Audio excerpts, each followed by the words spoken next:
everyone, I am Navneet Chhabra. I'll discuss the science and technology section of Anubhav 3 with all of you. If you have followed my previous discussions of science and technology, you may be aware of the format. Just to recap, we are going to discuss the paper in 3 sections. In the first dimension, we are going to cover the core concept involved in the question. As part of the second dimensions, इस core theme के around जितने भी peripheral issues हैं which are important for your examination, हम उन सारी theme को भी कवर करेंगे. फॉर एग्जांपल इस पेपर में ऑल द क्वेश्चंस 14 है but largely what we will try is कि रफली 15 to 20 इंपॉर्टेंट थीम्स जो आपके एग्जाम के लिए हैं हम कोशिश करेंगे अगले 1 घंटे में खत्म कर सकें. The third dimension will be in some cases there will be possibility of solving questions by logic simply. तो वो लॉजिकल एलिमिनेशन की जो पॉसिबिलिटी है अगर पॉसिबल है हम उसकी भी बात करेंगे. Right, so let's start with the first question. अच्छा, क्वेश्चन का कोर कॉन्सेप्ट और डिस्कशन करने से पहले I will quickly tell you कि आंसर क्या है स्टेटमेंट वाइज, फिर उसके बाद हम डिटेल बात करेंगे. So the first question is with respect to next generational launch vehicle NGLV. You may be aware that it was recently approved by the Union Cabinet कि ISRO will be building a new launch vehicle NGLV. So उससे related comparison है PSLV और LVM-3 से. First statement says that NGLV will have a higher payload capacity compared to both PSLV and LVM-3. ये statement सही है. The second statement says unlike PSLV and LVM-3, it is designed to be a fully reusable rocket. ये गलत है because of this term fully reusable.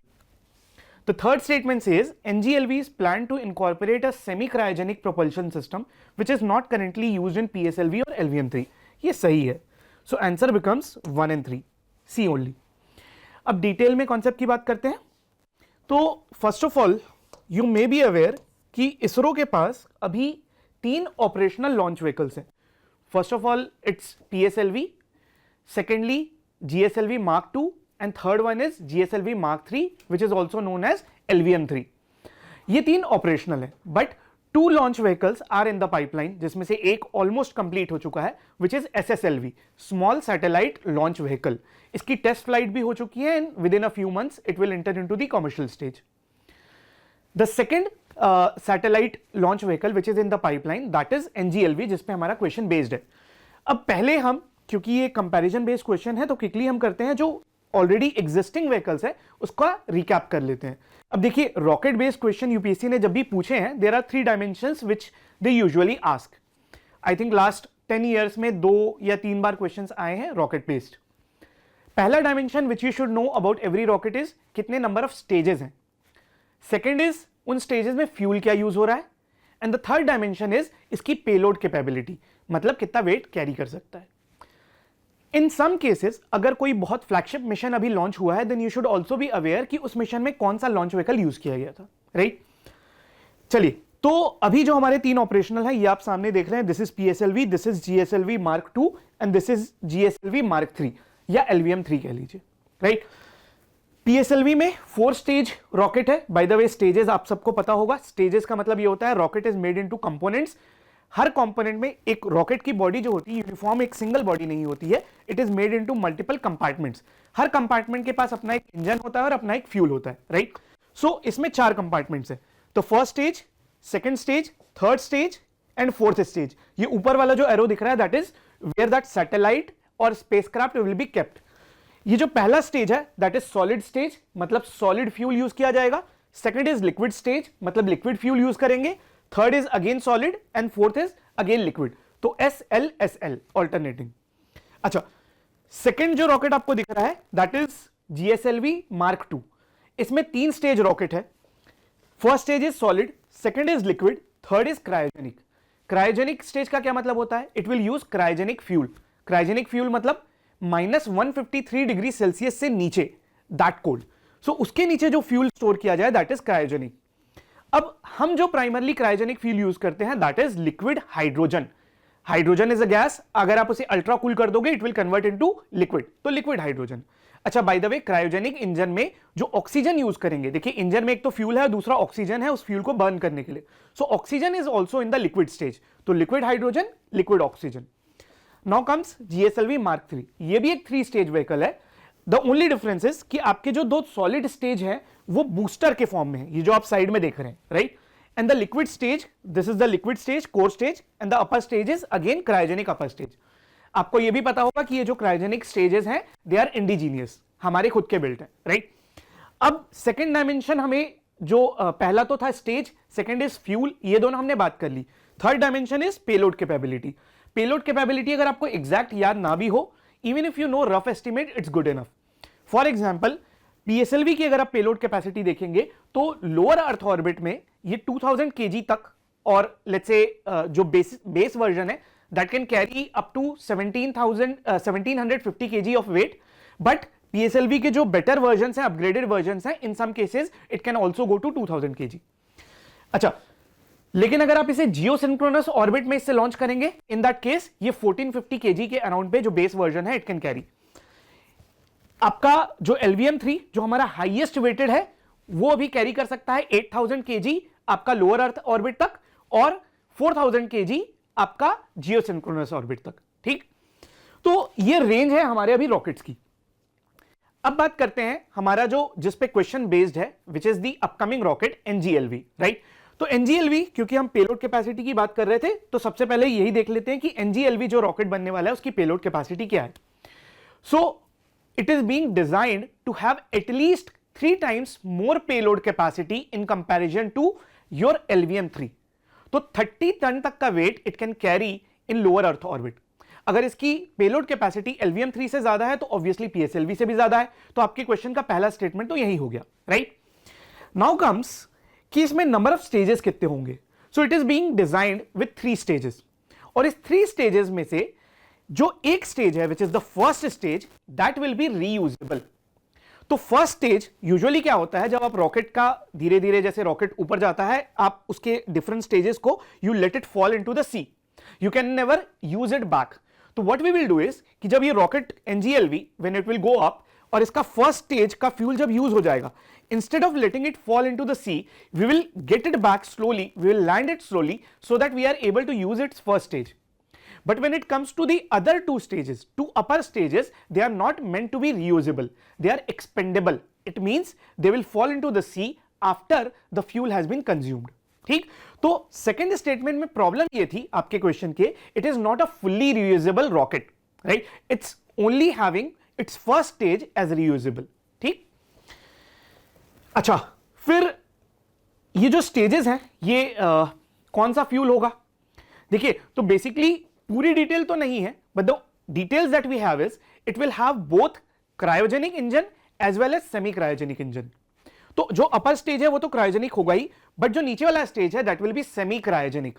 अब यहां पे एक और कॉन्सेप्ट निकल के आता है, semi cryogenic engine, which is again very important for your examination.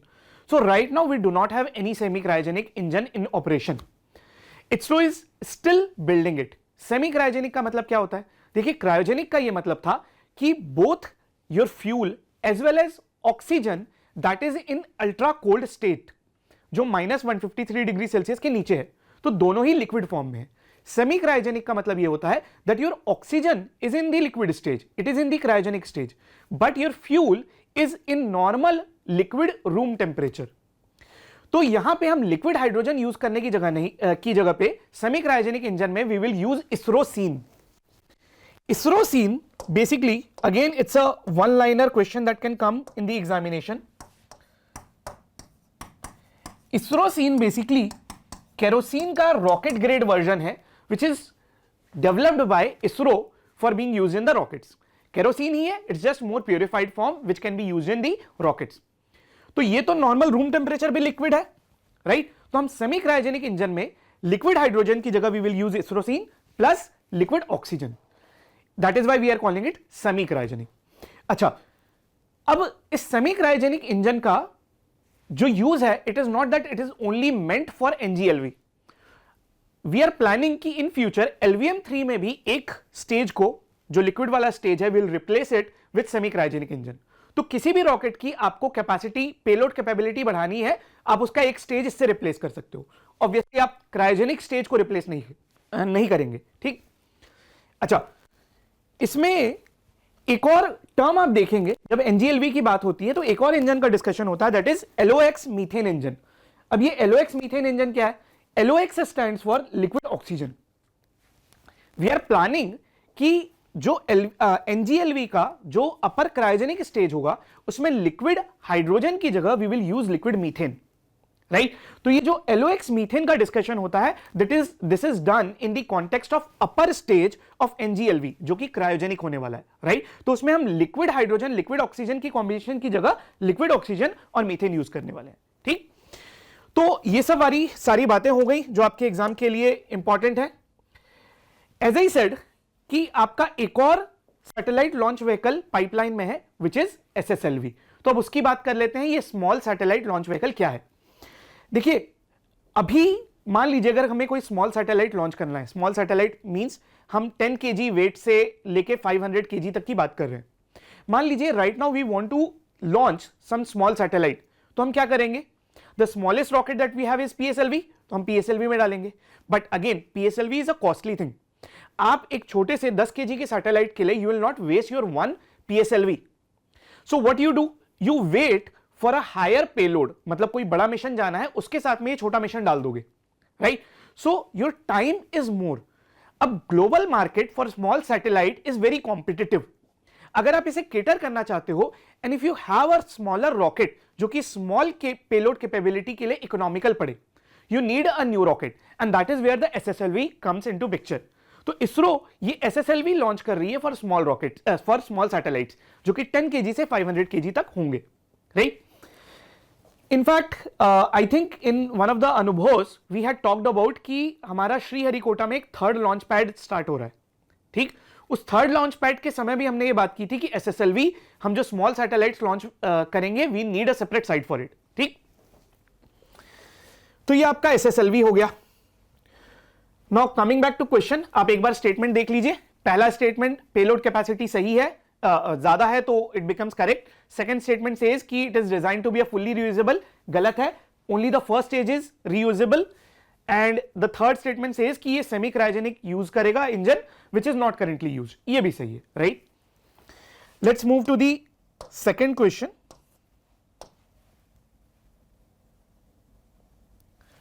Which is with respect to to terms associated with blockchain. ये टर्म्स है proof of stake and proof of work. They are asking कि ये blockchain में क्या significance रखते हैं, right? इसका correct answer actually D है. They are consensus mechanisms used to validate transaction and add new blocks to blockchain. देखो, although वैसे तो UPSC बहुत जो कॉम्प्लिकेटेड टेक्नोलॉजी होती है उनकी डेप्थ में जाता नहीं है. ऑल दे वांट इज कि आपको रिलेवेंस पता है क्या है, but still this is a concept जो बहुत क्लियरली समझ नहीं आता है. तो आई विल ट्राई कि with in 5 minutes I will explain you the crux so that you get the feel कि चल क्या रहा है. चलिए, तो बेसिक टर्म से याद कर समझते हैं. कंसेंसस मैकेनिज्म समझने से पहले थोड़ा क्लियर टर्म्स में समझ लीजिए ब्लॉकचेन होता क्या है. So blockchain is a digital ledger. आपने ये टर्म बहुत बार सुना होगा. What is ledger? Ledger is simply a record. So it's a digital record. ये कोई आपका नोटबुक की तरह जैसा फिजिकल रिकॉर्ड होता है, आप समझ लीजिए उसी का ये डिजिटल वर्जन है. So it's a digital record where you will store your transactions. किस तरीके के ट्रांजैक्शन की बात कर रहे हैं? सबसे फेमस जो ब्लॉकचेन का यूज हो रहा है that is for crypto currency transaction. तो crypto currency it's a digital currency. इसका जो रिकॉर्ड होता है that is being maintained in blockchain. But that does not mean कि ये सिर्फ फाइनेंशियल रिकॉर्ड्स के लिए है. You can even store, let's say किसी हॉस्पिटल को अपने पेशेंट्स का रिकॉर्ड स्टोर करना है, they can store it in the blockchain. Normal traditional bank को यूज करना है, they can also use blockchain for their own data. Government को let's say property records maintain करने हैं, they can also do it. Vote save करने हैं, they can also store it that data in the blockchains. So it can store any kind of data. It's simply a digital record. But इस digital record के साथ दो बहुत important property जुड़ी हैं. First, it's a decentralised record. And second, it's immutable. Immutable means इसको change करोगे then that can be detected. It cannot be changed so easily. अच्छा, by the way, इन दो टर्म में आने से पहले एक बेसिक चीज देख लेते हैं. ये ब्लॉकचेन में ब्लॉक वर्ड का क्या मतलब है? Just like there is page in your physical record, आपके फिजिकल डायरी में, फिजिकल नोटबुक में जो एक पेज का सिग्निफिकेंस है that is the significance of a block in blockchain. तो हर एक ब्लॉक कुछ सेट ऑफ ट्रांजैक्शन स्टोर कर सकता है and once it is full then you will add a new block to your blockchain. और ये पिछली ब्लॉक से कनेक्टेड होगा। तो ये ब्लॉक एक न्यू पेज की तरह आप इसे इमेजिन करिए, राइट। अब now comes to very important properties, decentralised and immutable. ये क्या होता है? सो डिसेंट्रलाइज इसे कहते हैं, it's a decentralised ledger. Decentralise का ये मतलब है there is no central authority which will make sure कि ये रिकॉर्ड सही है, जो आप इसमें ट्रांजैक्शन इनपुट कर रहे हो that is correct. For example मान लीजिए एक बैंक का database, there is a centralised agency, bank खुद मॉनिटर करेगा, central banks will also monitor, right. So they have the authority, they have the responsibility to make sure all the transactions being recorded are valid.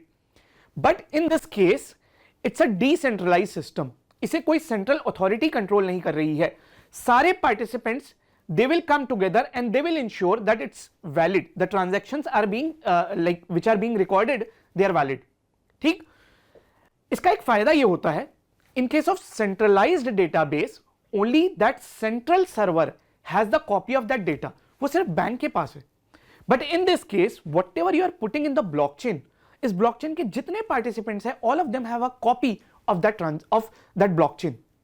इसका मतलब अगर उस blockchain में if someone tries to alter it, if someone tries to change it, तो problem ये होगी कि वो कॉपी तो आप चेंज कर लोगे, but what about the other copies which are with other participants?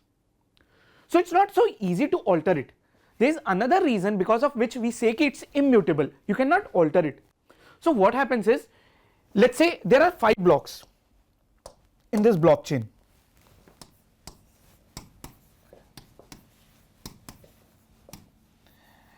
Now, as I said that each block is linked to its previous block. और ये जो linkage है that is through a very unique code.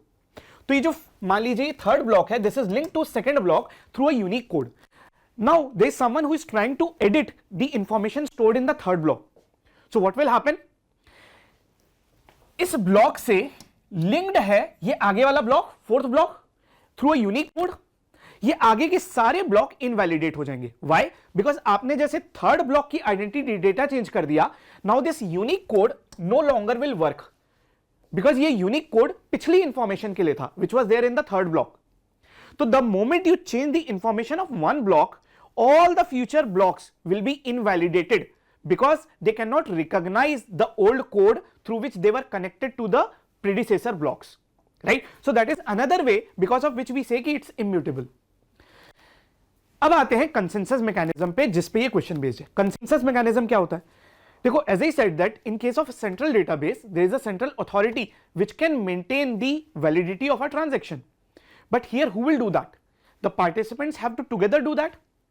So participants need a consensus mechanism through which they will build consensus that now this transaction is valid, now you can go and add this transaction into the chain of the blocks, right? तो उसे कहते हैं consensus mechanism. अब consensus mechanism there are variety of it, but 2 of them are very popular और बहुत frequently आपको इसका newspaper में discussion दिख जाएगा इस term का, proof of work and proof of stake, right? So there are 2 ways through which a transaction can be validated कि ये सही है and it can be added into that digital record which is the blockchain. ठीक, अब ये exactly कैसे work करते हैं? I have zero hopes कि कभी UPSC पूछ सकती है, they can never go into that much deep, but just to give you a quick idea, in fact proof of stake is easier to explain, so I'll explain that. अब मान लीजिए कि participants को they have to together determine कि ये transaction valid है। अब इस participants में हम क्या करेंगे? Whoever is interested to validate this transaction, they will stake their cryptocurrency. They will stake means उनके पास जो भी cryptocurrency है, what they will do is they will put it as a deposit that now we want to validate this transaction and we want to add it to the blockchain. जो भी अपनी ज्यादा cryptocurrency stake करेगा, chances are high कि that person will be selected as a validator. That participant will be selected as a validator. Once we have selected a participant as a validator, now that participant will validate the transaction and add it to the blockchain. If this person validates a fraudulent transaction, then it is the responsibility of that person and that person will lose the stake, the cryptocurrency that he had staked, right? So that creates a disincentive for that person. अच्छा, by the way, once it has been added, it can be verified by all the participant कि ये सही है कि नहीं है। ठीक, तो ये proof of stake कहलाता है। इसी तरीके से प्रूफ ऑफ वर्क एक डिफरेंट कॉन्सेप्ट है, but as I said I do not have any hope कि यूपीएससी उसकी डिटेल में जा सकती है, तो आपको उससे बहुत ज्यादा बॉदर करने की जरूरत नहीं है कि एग्जैक्टली किस तरीके से वर्क करता है, but you should have clear understanding कि कंसेंसस मैकेनिज्म क्या होता है, इसके पूछे जाने के चांसेस बहुत हाई हैं। चलिए, तो अब हम आ जाते हैं नेक्स्ट क्वेश्चन पे, which is with respect to a more traditional concept, but it was in news for a reason. So ये ओरल पोलियो वैक्सीन और इनएक्टिवेटेड पोलियो वैक्सीन के कंपैरिजन पे बेस्ड एक क्वेश्चन है। Why was it in news? So Meghalaya का एक case था where we had detected a vaccine derived polio virus. सबसे पहले you must be knowing that India is polio free from last 10 years। 2014 में we had got the certification that now India is polio free. ये जो vaccine derived polio virus होता है, we do not, India does not officially count it as a polio figure, but in certain cases it can carry risk. So whenever it occurs in any of the countries, WHO की थोड़ी guidelines आती हैं to take precautions. India के अलावा कुछ और countries हैं जहां पे पोलियो फ्री डिक्लेयर कर दिया गया था, and there have been cases जहां पे ये वैक्सीन डिराइव्ड पोलियो वायरस आया है। अब ये वैक्सीन डिराइव्ड पोलियो वायरस जो आता है, that is very much related to oral polio vaccine, OPV, जो इंडिया में हम प्रोमिनेंटली यूज करते हैं। So that is why this question comes into picture. चलिए, तो क्वेश्चन असर्शन रीजन के फॉर्मेट में है। पहला स्टेटमेंट कहता है that OPV induces stronger immunity compare to inactivated polio vaccine but carries a higher risk of vaccine derived polio virus. ये statement सही है। Statement 2 says OPV contains a live attenuated virus whereas IPV consists of an inactivated virus. ये भी सही है, and in fact this correctly explains why the statement 1 is correct. तो answer आपका A होगा। अब आते हैं इसके कॉन्सेप्ट पे।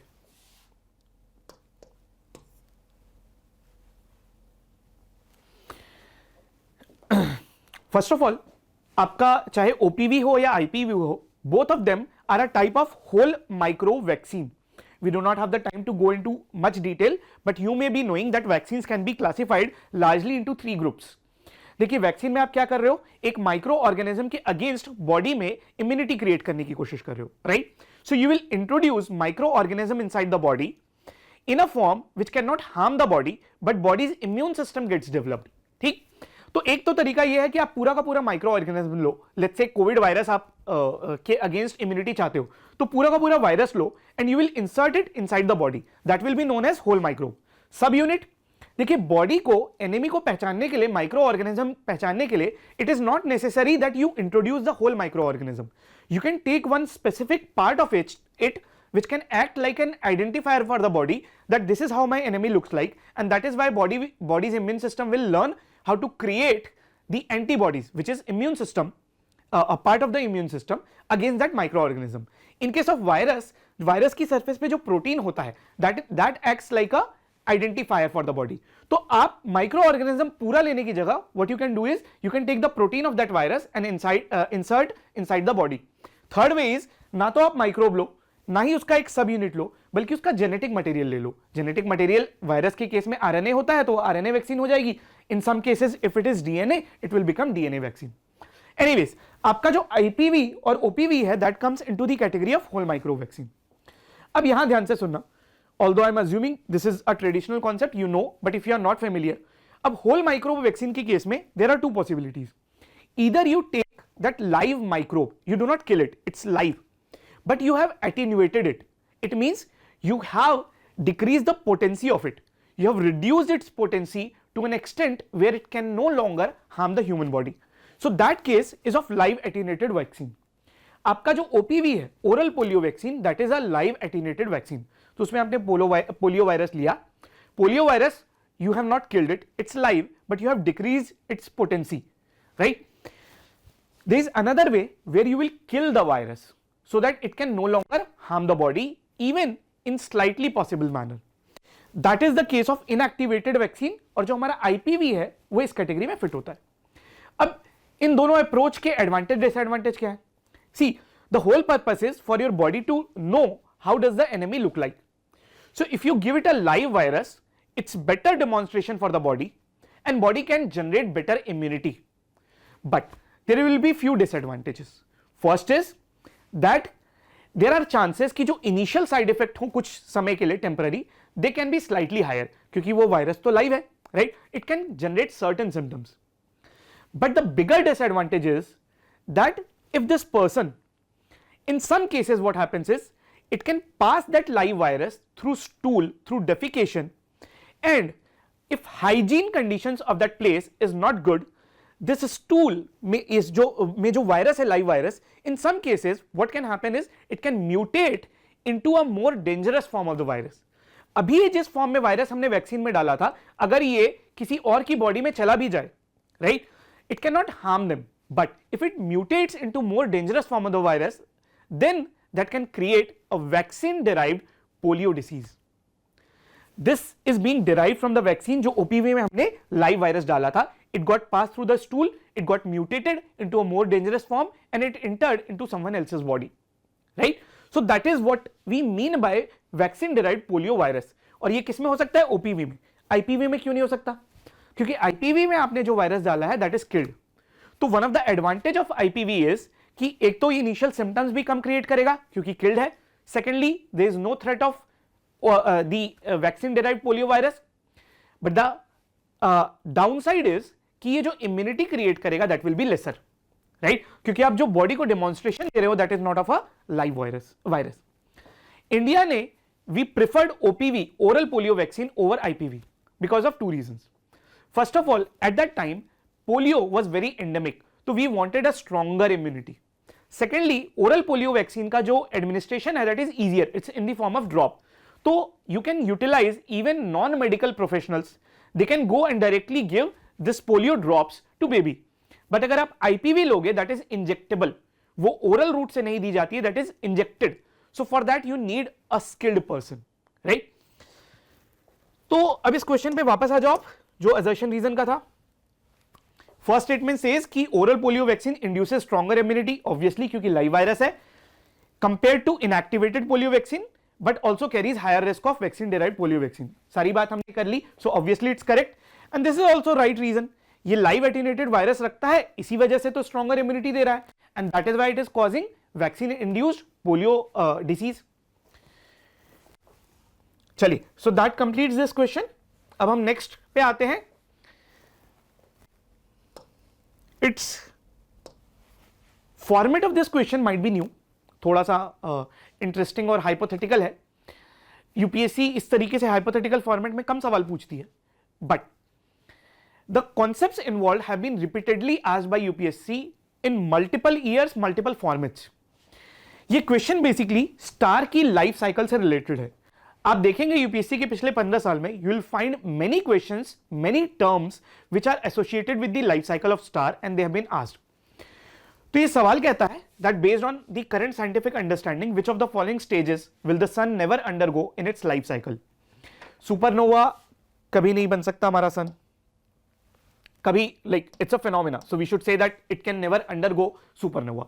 ये नहीं हो सकता, तो आंसर वाइज राइट है, but otherwise it's not feasible. White dwarf sun can become,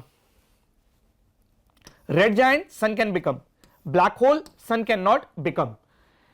see, our sun is a medium star. तो ये जो सुपरनोवा और ब्लैक होल है, this is a stage in the life cycle of a massive star. तो ये दोनों stage से सन नहीं जाएगा. तो answer will become your 1 and 4 ए. अब इसके पीछे का कॉन्सेप्ट देखते हैं कि क्या है. फर्स्ट ऑफ ऑल, देखिए, if you know this concept it's very easy, but if you do not know then you have to give me 7 to 8 minutes. I will take that time, but I will make sure that you never forget these terms. ये multiple बार exam में आते हैं, तो what we will do is we will understand the whole story in 7 to 8 minutes. Star के birth से लेके star की डेथ तक की प्रोसेस.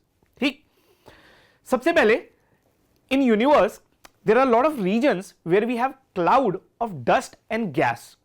कौन सी गैस की बात कर रहे हैं हम? Hydrogen gas. डस्ट कौन सी? ये कॉस्मिक डस्ट है, right? So cloud of cosmic dust and gas. इसके डिफरेंट रीजन्स हैं जहां पे ये थोड़ा कॉन्सेंट्रेटेड है. Those regions, those clouds are known as nebula. So nebula is the place where the birth and death of star will take place. So it's known as nursery of the stars. So this gas and dust cloud which you see here, the first term that you should know is nebula. In fact, UPSC has already asked this term.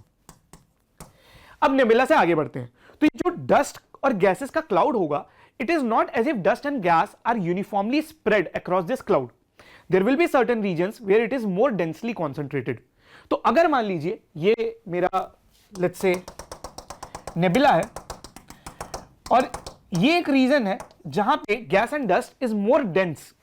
What will happen, इसकी gravity ज्यादा होगी, सो it will start attracting the near by gases and dust and it will slowly start accumulating more and more dust and gas and it's size will increase.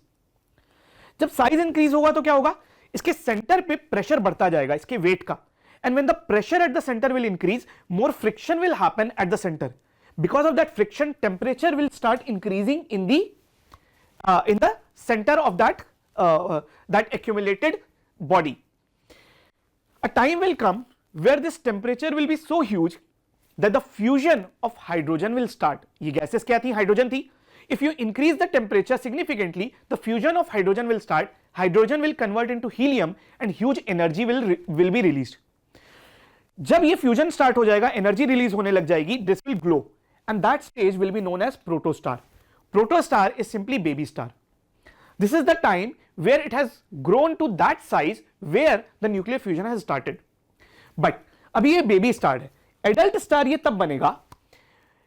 इस protostar के stage में देखिए अभी भी इसका साइज इंक्रीज होता रहेगा. Why? Because there is nearby gas and dust. एक टाइम आएगा जब आसपास के रीजन से nearby gas and dust that has been exhausted and the size has become stable. At that stage we will call it main sequence star. Main sequence star is the adult phase of a star's life. सारे stars maximum जो अपना time spend करते हैं वो main sequence star में करते हैं. In fact हमारा जो sun है that is currently in its main sequence stage. ठीक, अब यहां तक की जर्नी देखिए सबके लिए बराबर है, चाहे वो स्टार मैसिव है या स्मॉल है. Now comes the diversion. अब हम पहले बात करते हैं स्मॉल एंड मीडियम स्टार की. अब यहां पे थोड़ा सा एक कॉन्सेप्ट, मेन सीक्वेंस स्टार का अगर आप स्टेज देखेंगे, इसका साइज स्टेबल है because of the balance of two forces. अगर ये स्टार की सरफेस है, इस सरफेस पे देखिए अंदर से न्यूक्लियर फ्यूजन की एनर्जी आ रही है और सरफेस को बाहर पुश कर रही है. At the same time surface is being pushed inwards because of the gravity. Main sequence stage में ये दोनों फोर्सेस बैलेंस्ड है and that is why the size of the main sequence star is constant, it is stable. But slowly a time will come where the hydrogen gas inside this star that has been exhausted. तो जो fusion हो रहा था that will stop, right. At that stage क्या होगा, ये जो बाहर पुश करने वाली एनर्जी है this has gone. Now there is only inward pressure of gravity, so it will start collapsing. जब ये कोलैप्स होने लग जाएगा, बहुत रैपिडली कोलैप्स होता है, एंड अ टाइम कम्स जब इसका टेम्परेचर फिर से और बढ़ने लग गया. अब टेम्परेचर इतना बढ़ गया कि हीलियम का फ्यूजन स्टार्ट हो जाएगा. रिमेंबर इनिशियली फ्यूजन किसका हो रहा था, हाइड्रोजन का, और ये बना क्या रहा था, हीलियम. अब हीलियम भी फ्यूज होकर कार्बन बना सकती है, but that requires higher temperature.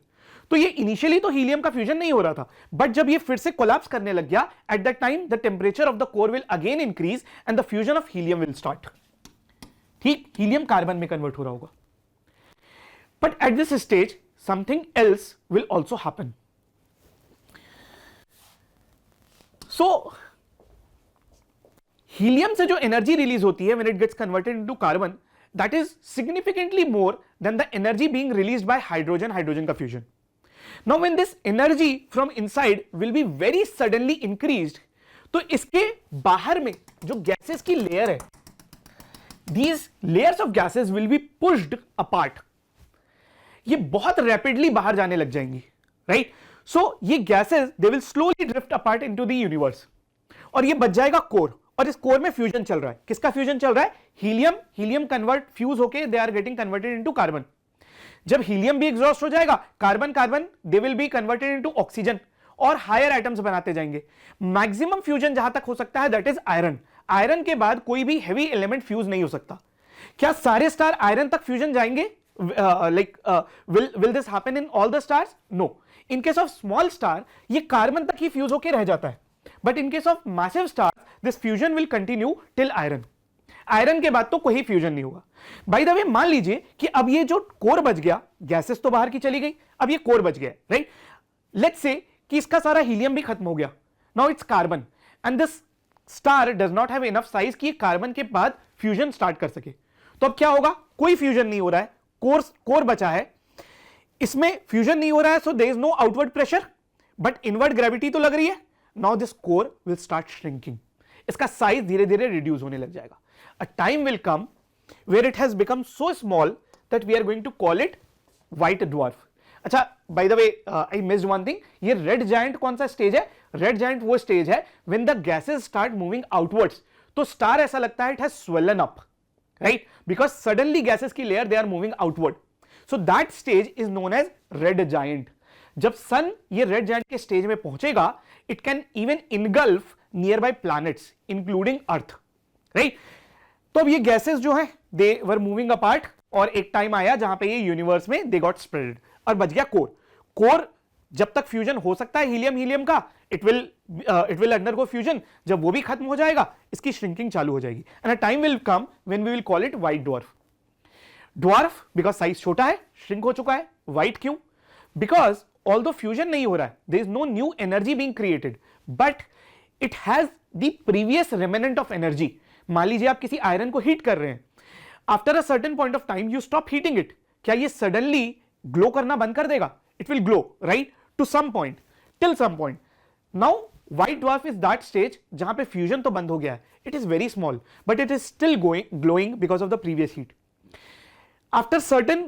After many million years, a stage will come where it will stop glowing. At that stage, we will call it black dwarf. ठीक? तो ये हो गई आपकी स्मॉल स्टार की जर्नी।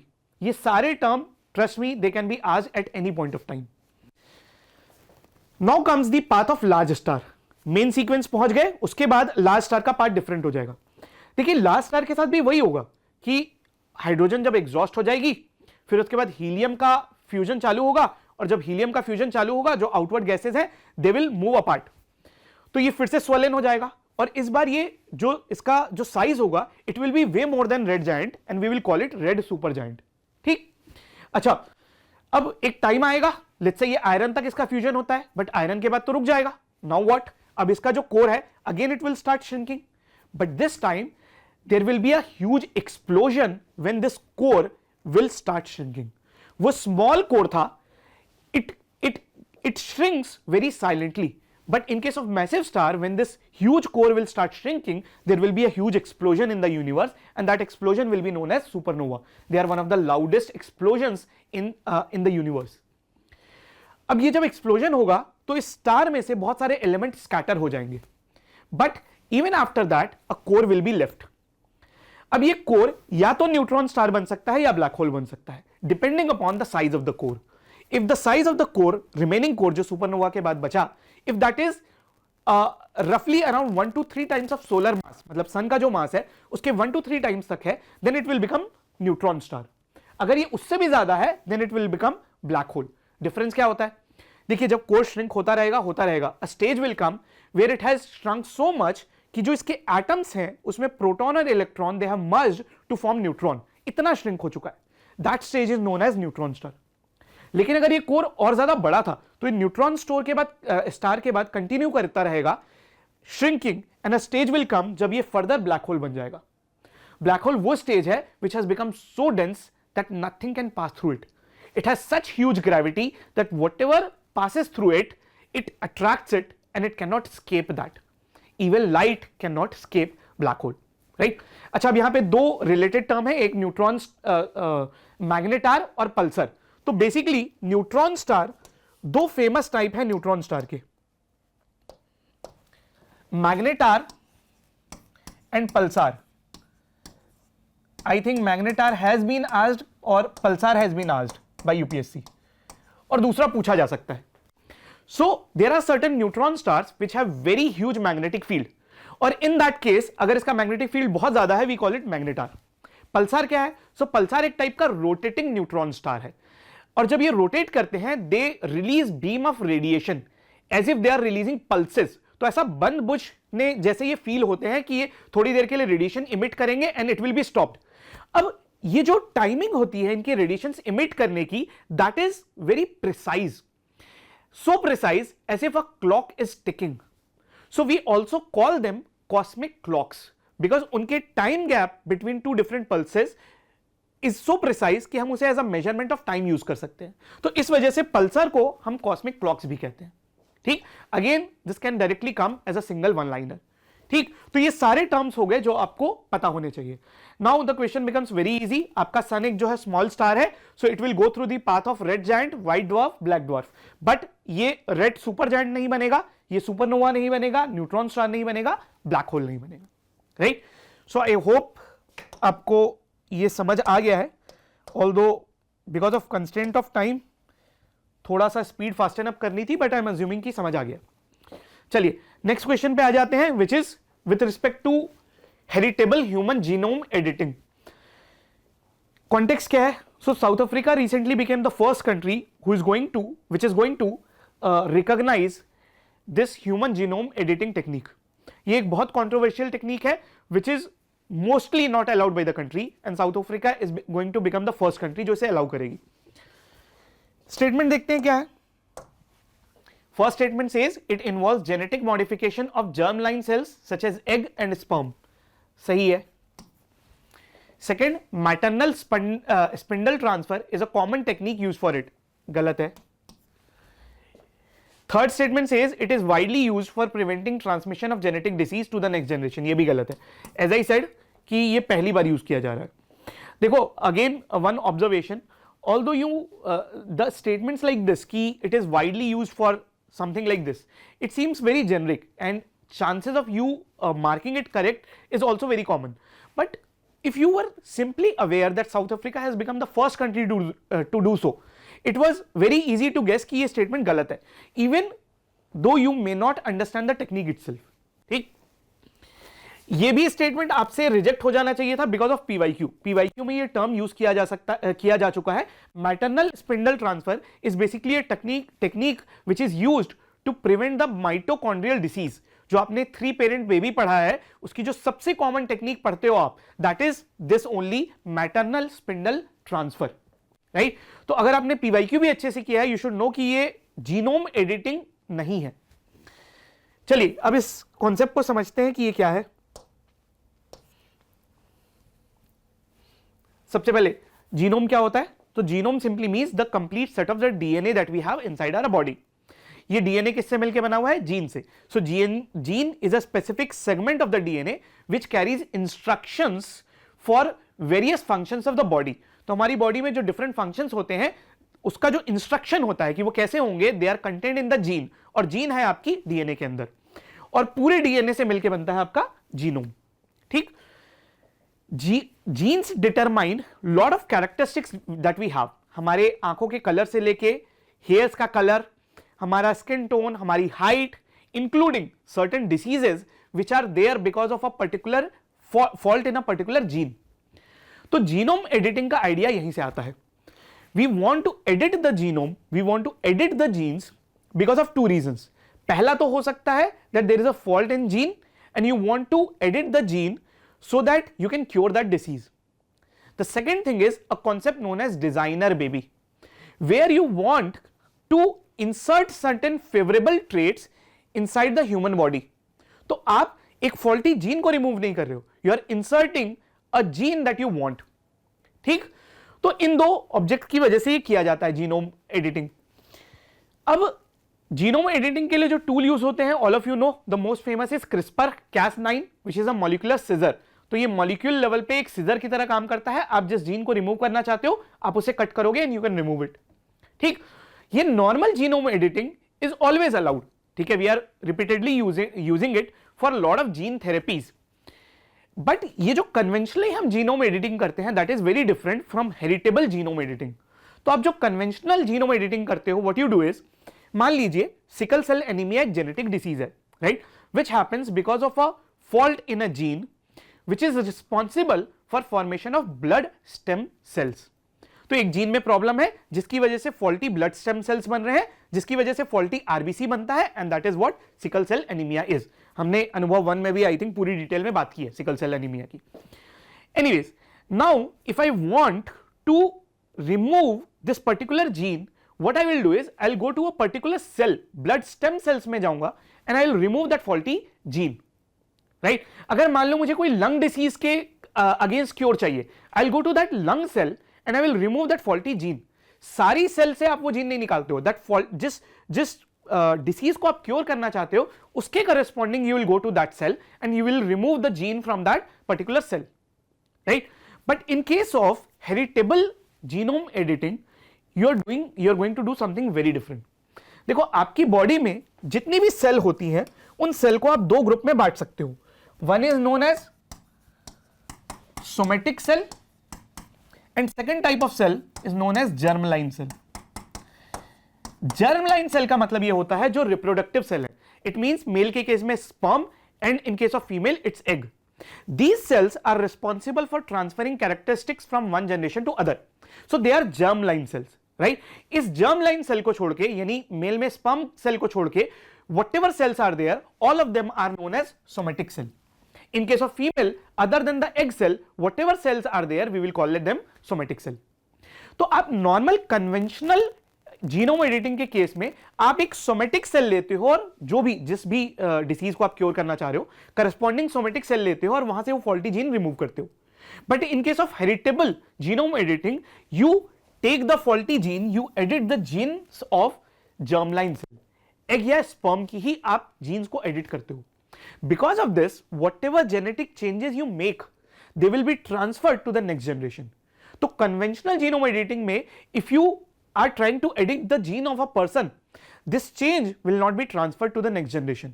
But अगर आपने germline cell को कर दिया तो वो modified DNA, वो modified genes ही जाएंगी next generation में. And this is very controversial. This is very controversial because of two reasons. Firstly, genome editing is always a risky thing. आप जिस gene को edit करना चाह रहे हो, what if there is a side effect of that? What if something else also gets changed? In this case of heritable genome editing, ये जो आपकी mistake हुई है, this will be carried forward to the next generation also. Secondly, what if you are trying to introduce certain favorable traits in the body, in the baby? अब designer baby का जो concept है, you are going towards that. तो वो heritable genome editing से possible है, right? So designer baby, again there are a lot of ethical questions with respect to that. And because of these two reasons, ये जो genome editing है, heritable means ये further जाने वाली है, ये अलाउड नहीं है in most of the countries.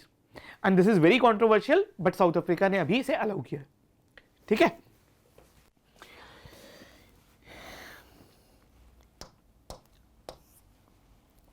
चलिए. तो क्वेश्चन तो ऑब्वियसली अब आपसे हो गया होगा, वाइडली यूज तो नहीं है भाई.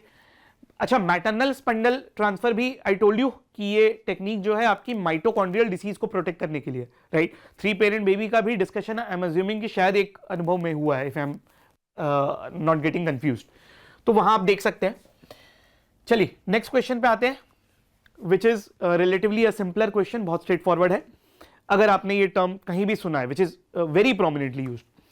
तो प्राइम मिनिस्टर मोदी अभी एक एआई कॉन्फ्रेंस में गए थे, where he said that we should promote, the governments should promote the open source AI. In fact open source AI बहुत वाइडली यूज टर्म है and lot of countries want की जो AI revolution है that should move towards open source AI. तो उस open source AI का मतलब पूछा गया है.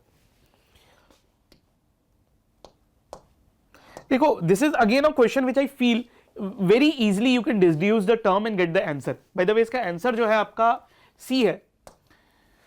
ऑप्शन ये देखो, कहता है कि आपका कोई एक्सटर्नल डेटा सेट की जरूरत नहीं पड़ेगी. भाई एआई है, without any external data set कैसे काम कर सकता है? आप इसे ट्रेन कैसे करोगे? It does not make any sense. Second कहता है इंटरनेट कनेक्टिविटी की जरूरत नहीं है. Again what ridiculous option is this? ठीक, इंटरनेट कनेक्टिविटी के बिना कैसे काम करेगा? थर्ड, इसलिए आप रिजेक्ट कर सकते थे D option, because C whenever you see the term open source, it automatically should click to you that it is free to use, right? There is something about it which makes it free to use. और अगर आप उस option से जाओगे, the only thing that will be left is C. अब समझते हैं open source AI होता क्या है. देखो, ओपन सोर्स एआई का सिंपली इतना मतलब है that whatever coding has been done to build this AI system, AI model, that code should be freely available to everyone. In fact, to the extent that there are certain people who say कि open source AI should also include this condition कि इस AI को जिस data set में train किया गया है, तो one is coding. This code should be freely available to everyone, and also the data set through which it has been trained, that should also be freely available. अब इसका purpose क्या होगा? Why do we want to make it freely available? There are two primary purposes. First of all, if there are any biases or errors in the coding, all of you know that AI का एक जो unethical aspect है जो बहुत ज़्यादा दिखता है, which is widely debated, that is biases, right? So if there are any biases, if this code and the data set is clearly available in the public, it can be seen and it can be corrected. Secondly, in the developing countries where we want to promote the AI innovations, if this code is available, they can check this code and they can build upon it, they can improve upon it, and that is where the AI innovation can be fastened up, right? So these are the two primary purposes because of which we say कि AI should move towards open source. By the way, आप जो ChatGPT use करते हो, that is not open source, that's a proprietary AI system. There is a company who owns that code, who owns that data, right? तो वो एक proprietary है. अब इसमें अगर आपने डीप सीक का नाम सुना है, deep seek AI, that is basically a open source AI. आपने टेंसर फ्लो का अगर नाम सुना है, that is again open AI, open source AI. अगर आपने मेटा का, जो फेसबुक की पेरेंट कंपनी है, उसका लामा 2 सुना है, that is also open source AI. ठीक, चलिए, तो ये एक रिलेटिवली सिंपलर क्वेश्चन था. नेक्स्ट पे आ जाते हैं. ये भी सिंपल ही है. तो स्मार्ट प्रोटीन की बहुत चर्चा चल रही है. स्मार्ट प्रोटीन बेसिकली एक इन्वायरमेंटल फ्रेंडली प्रोटीन का सोर्स माना जाता है, more sustainable source of protein माना जाता है. गवर्नमेंट ऑफ इंडिया की एक पॉलिसी आई है, bio E3 policy, right? Bio E3 policy में we want to promote the biotechnology for the benefit of environment, economy and employment. That is what E3 stands for, environment, economy and employment. One of the component is to promote smart protein. So इस पे काफी research चल रही है.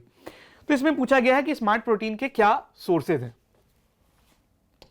तो ये तीनों ही actually सही हैं. Plant based meat alternative, fermentation derived protein, in vitro cultured meat. थोड़ा देख लेते हैं बेसिकली होता क्या है, बाकी आएगा इस पे तो बेसिक ही सवाल आएगा. देखो, first of all we are a country where we know there are so many researches which tell कि we have protein deficiency in our diet, right? That can be because of many reason. First of all, vegetarian diet में जो sources हैं protein के, they are relatively costly. ठीक, तो एक तो वो रीजन हो जाता है. एंड व्हाट हैपेंस इज कि ये एनिमल प्रोटीन भी बाय द वे कॉस्टली ही है. अब इस एनिमल बेस्ड प्रोटीन से, जो primarily main source of protein है, कुछ प्रॉब्लम्स हैं. Animal based protein, first of all, it requires lot of resources. Land और वाटर जो यूसेज है इस एनिमल हस्बेंड्री में, दैट इज सिग्निफिकेंटली हाई. अब ऐसा तो है नहीं कि ये नेचुरली एनिमल हस्बेंड्री, जो नेचुरल उनका लाइफ साइकिल है, वो चलने देते हैं. For our human need we artificially increase their population, right? तो अननेसेसरली हम जो स्केर्स रिसोर्सेज हैं लैंड और वाटर, उस पे we are creating a burden. The second thing is this, animal husbandry that is a huge source of green house gas emissions. तो climate friendly भी नहीं है, right? So because of these two reasons we wanted to create an alternative source of protein which is not based on traditional animal diet, चाहे वो meat हो, चाहे dairy हो, या फिर for that matter poultry, egg हो, right? तो we wanted to create an alternative form of protein, and that is where the smart protein का concept comes into picture. So there are 3 primary ways in which we want to develop this plant based protein. तो देखो, there are certain, first way is plant derived, the plant-based meat alternative. Now we already know that there are certain plants which are rich in protein. Vegetarian diet में कम sources होते हैं, but still we know कि कुछ plant sources तो ऐसे हैं जिसमें protein rich है, जैसे for example soya, for example pea, right? Now what we want to do is we will take these plant products and we will change its texture so that it can imitate the feel of meat. You know many people who are vegetarian but they are very fond of meat का जो texture होता है, right? So that is where the concept of plant based meat alternative comes into picture. In fact, in most of the food chains जो आप देखते हो, McDonald's, Burger King, India के बाहर आप जाओगे तो वहां पे, because most of them have a habit of eating meat but some of them are converting into vegans. सो उनको केटर करने के लिए, those who like the texture but do not want to eat meat, तो उनके लिए बहुत ज्यादा use होता है प्लांट बेस्ड मीट ऑल्टरनेटिव्स। ठीक। सेकेंड है fermentation derived proteins induce using micro organism. देखिए कुछ माइक्रो ऑर्गेनिज्म ऐसे होते हैं, some algae, some fungi, some bacteria, if you give them a sugary food, वो शुगर को फर्मेंटेशन से उसको ब्रेक डाउन करके they can convert into protein and then you can take that protein and insert into your other food, right? So that is what is meant by fermentation derived proteins produced using microorganism. The third one is in vitro cultured meat. In vitro का मतलब होता है lab में cultured meat. So what we do is कि it's just like आप समझो कि आप एक प्लांट का कोई स्टेम कट कर रहे हो and you grow it again. So what you do is कि जो भी आप मीट क्रिएट करना चाह रहे हो, आप उस एनिमल का एक सेल लोगे and you will create favourable conditions inside the laboratory, वो न्यूट्रिएंट का एटमॉस्फेयर दोगे, बाकी एटमॉस्फेयर दोगे, so that that cell can grow into bigger tissues and ultimately it will be converted into meat like structure. So आपने कोई animal, natural animal नहीं लिया, there was no need of slaughtering and anything like that, there was no need of having a huge land and water for that animal husbandry, you took just an animal cell और उसको laboratory में grow कराया, right? तो यहां पे जो meet बन रहा है that will B actually animal meet but not the traditional natural animal meet. ठीक। तो ये तीन बहुत प्रोमिनेंट तरीके हैं जिससे आप स्मार्ट प्रोटीन डिराइव करना चाहते हो। अब आ जाते हैं आपके अगले क्वेश्चन पे, which is about quantum computing, again a heavy concept. Quantum computing बहुत सारे लोगों को बिल्कुल नहीं समझ आता है कि चल क्या रहा है। फर्स्ट ऑफ ऑल देखो, if I have to pick one magic that we humans are creating, I'll go for this technology, quantum computing. It won't be AI, it will surely be quantum computing. Next 7 to 8 minutes are too less to explain you the magic behind this quantum computing. हमें बहुत, हमारा constraint ये है कि exam की requirement तक strict करना है और बहुत डिटेल में जाए बिना, बिकॉज यूपीएससी पूछेगी तो बहुत ऊपर ऊपर के सवाल आने वाले हैं। But the context you should understand, why is it so important for this particular year? आपने गूगल की एक चिप का नाम सुना होगा, willow.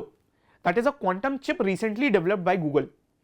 That quantum chip was given a task, एक puzzle दी गई थी। If we supply that puzzle to the fastest supercomputer that we have right now, it will take 10 to the power 25 years.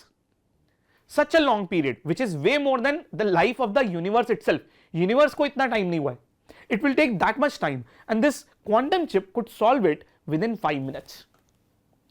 So that is the scale of computational power that we have developed, right? अब इसके अलावा एक quantum computing के साथ हम देखेंगे बहुत prominent problem जुड़ी है, that is the problem of errors. Quantum computing में बहुत ज्यादा एरर्स होती हैं। So this Google chip, Willow chip, that also try to rectify that thing. ठीक। तो इस वजह से ये बहुत, it made lot of noise. In fact technology sector में it was being held as a revolutionary movement. So that is why for this particular year ये बहुत इंपॉर्टेंट है। स्टेटमेंट देखते हैं। तो पहला स्टेटमेंट कहता है, unlike classical computers, quantum computers can perform multiple calculation simultaneously due to quantum superposition. ये सही है। सेकेंड स्टेटमेंट कहता है, as compare to classical computing, occurrence of error in quantum computing is less. नहीं, in fact I told you one of the biggest problem with quantum computers is उनकी high error. Third statement says quantum computing can pose a threat to current encryption techniques by enabling rapid decryption of secure data. ये सही है।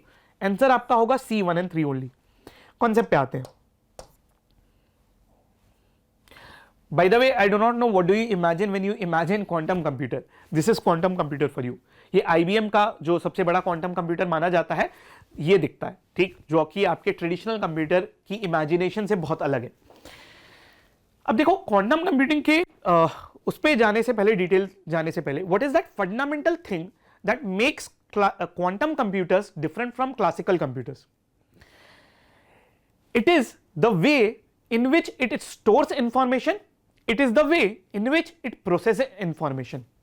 Computer का basic काम क्या है? Take an input, store the information, process it and give us the output. तो ये जिस तरीके से इंफॉर्मेशन स्टोर करेगा और प्रोसेस करेगा, that is very different from the classical computers. तो क्लासिकल कंप्यूटर्स कैसे इंफॉर्मेशन स्टोर करते हैं? In the form of bit. Bits जो होते हैं they are the smallest unit of data and this bit can have only two values, either 0 और 1. तो आप जितनी भी इंफॉर्मेशन सप्लाई करते हो कंप्यूटर को, they store it in the form of 2 bits 0 1 0 1 के कॉम्बिनेशन में ये स्टोर करेंगे. ठीक. अच्छा, क्लासिकल बिट की ये प्रॉपर्टी होती है that they can a single bit can only be either 0 or 1 at a time. तो या तो ये 0 होगा या 1 होगा, right? And that is where the things change with quantum computers. Quantum computers, instead of using bit, they have something known as qubit. UPSC ने पूछ रखा है qubit क्या होते हैं. ठीक.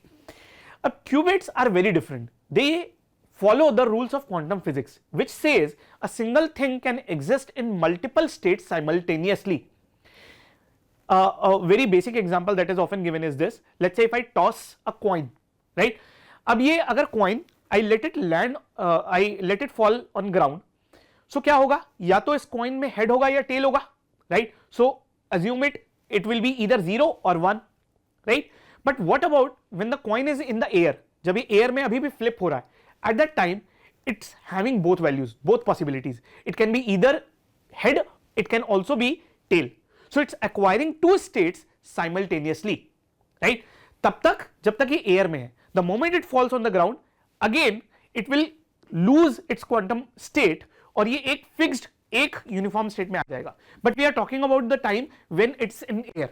So that is how the qubits behave. Qubit is like a coin in the air. जहां पे ये 0, 1 या फिर दोनों simultaneously हो सकता है. So it can have multiple states simultaneously. इस प्रिंसिपल को कहते हैं superimposition, where a qubit can have both 0 and 1 value simultaneously. अब इसका क्या एडवांटेज है? So because of this superimposition, this quantum computer can solve multiple problems simultaneously. What is the meaning of solving multiple problems simultaneously? Let's take a very basic example. Again, quantum computer हम इसलिए नहीं बना रहे हैं, but just to give you a relatable example. मान लीजिए आपके laptop में you have 4 folders और उस 4 folder में there are total 20 files. अब आप अपनी लैपटॉप में एक फाइल सर्च करना चाहते हैं, आपने नाम इंटर किया. So what your classical computer will do, जो आप अभी यूज करते हैं, वो 1 by 1 एक एक फोल्डर को सर्च करेगा. क्या इस फोल्डर 1 में फाइल है, इस फोल्डर 2 में फाइल है, फोल्डर 3 में फाइल है, and then it will give you result. But if it was a quantum computer, it will search all the 4 folders simultaneously. This is known as parallel computations. So this can increase the speed of the computation very drastically. ये possible होता है superimposition की वजह से. Why? Because your classical computer is processing 1 bit at a time. जब वो एक bit को process कर रहा है, this bit is corresponds to only one state. तो एक state का process हो रहा है, right? But when your quantum computers process the qubits, एक qubit multiple states को represent कर रहा है, and all those states are being processed simultaneously, and that is where the parallel computation comes into picture. ये सारी चीज को एक साथ प्रोसेस करेगा, राइट? तो पहला तो आपका सही हो गया जो स्टेटमेंट था, राइट, कि इसकी कंप्यूटेशनल स्पीड जो है ज्यादा है, ये मल्टीपल प्रॉब्लम सॉल्व कर सकता है, मल्टीपल कैलकुलेशन कर सकता है ड्यू टू क्वांटम सुपरइम्पोजिशन. ये तो बात हमने समझ ली, right? Now comes second statement में कहता है क्वांटम इंटैंगलमेंट की वजह से इसकी एरर कम है. एरर का क्वांटम इंटैंगलमेंट से कोई लेना देना नहीं है. In fact quantum entanglement is a useful thing for increasing the speed of the calculation. तो जब भी आप क्वांटम कंप्यूटिंग की बात करते हो तो क्यूबिट्स की दो प्रॉपर्टी बहुत इंपॉर्टेंट होती है. वन इज क्वांटम सुपरइम्पोजिशन जो हमने समझ लिया, and second is quantum entanglement. वो क्या होता है? तो qubits behave in a manner where one qubit can get entangled to another qubit no matter how far apart they are. What is the meaning of this entanglement? एक छोटा सा example लो. मान लीजिए कि आप दो फ्रेंड्स हैं and both of you are rolling a dice. आप दिल्ली में बैठे हैं and someone, your friend is sitting in Jaipur, right? Both of you are rolling dice. अभी तो ये डाइस इंडिपेंडेंटली रोल होंगे ना. आपके डाइस का जो रिजल्ट आ रहा है आपके फ्रेंड के डाइस के रिजल्ट से कंप्लीटली डिफरेंट है. But what if it was a state of quantum entanglement और ये इंटैंगल हो जाते, देन द मोमेंट आपके डाइस में 6 आता है, इट विल इमीडिएटली डिटरमाइन कि आपके फ्रेंड के डाइस में क्या आएगा, right? So because they are entangled, no matter how far apart they are, their result, their information is linked to each other. This can happen in the world of the quantum physics, where a qubit can get entangled, can get linked to another qubit no matter how far apart it is. तो अब इससे क्या होगा, इससे calculation कैसे fast होगी? Because जब आप एक बिट को एक बार में प्रोसेस कर रहे हो, so the moment you are processing one qubit, जो दूसरा क्यूबिट है इससे इंटैंगल्ड है, उसकी भी प्रोसेसिंग, उसकी भी इंफॉर्मेशन साथ में डिकोड हो रही है, because these information are linked. So the moment you are processing one qubit, you can also get to know the information in the qubit which was entangled with it, and that is how the speed of the calculation increases because of quantum entanglement. तो ये आपका second property हुआ, right? इन दोनों reason की वजह से quantum computing is faster. अब एक टर्म आता है quantum supremacy. Again it can come directly in the examination. The world of quantum computers, they want to achieve a state of quantum supremacy.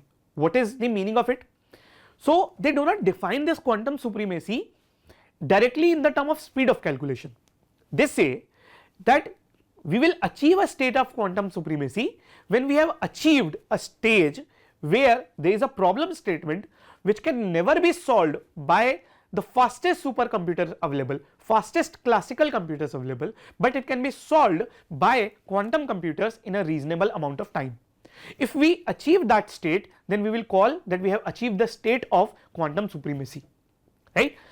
अच्छा, इस quantum computing में जो भी development हो रही है उससे एक threat हमें दिखता है, which is your third statement.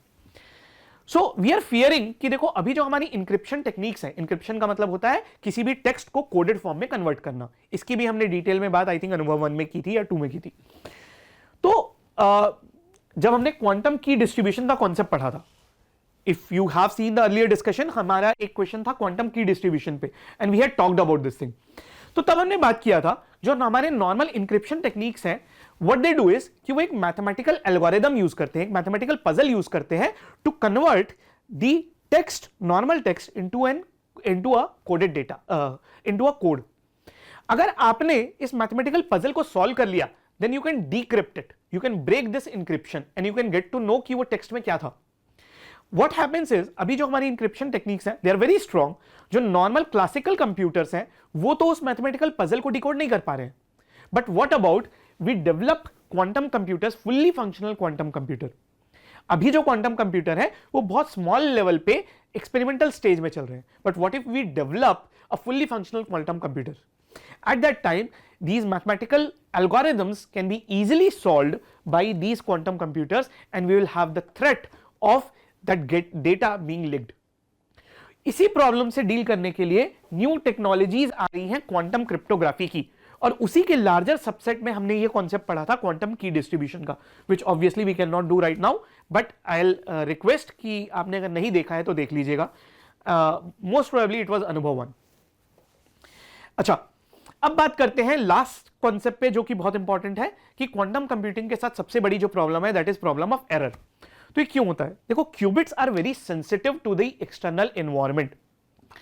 Imagine what if आपका कॉइन हवा में है, right, it's flipping in the air and there is a very strong wind that comes and that coin loses its balance और वो coin गिर जाता है जमीन पे.